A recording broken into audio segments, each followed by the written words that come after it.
যখন ঈদ আসবে কিন্তু আপনার নতুন জামা কেনার কোনো ইচ্ছা থাকবে না, তখন বুঝে নেবেন আপনি বড় হয়ে গেছেন। যখন ঈদ আসবে অথচ ঈদের দিনকে ঘিরে আপনার কোনো ব্যস্ততা নেই, তখন বুঝে নেবেন আপনি বড় হয়ে গেছেন। সালামি নেয়ার বয়সটা যখন সালামি দেওয়ার বয়সে পরিণত হয়, তখন বুঝে নেবেন আপনি বড় হয়ে গেছেন।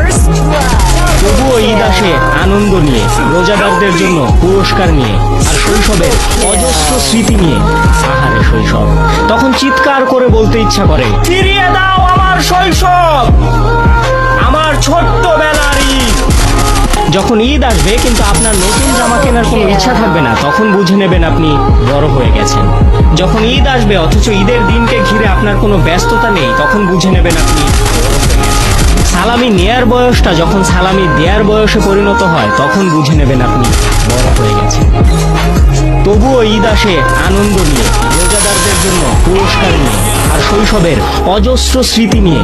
আহারে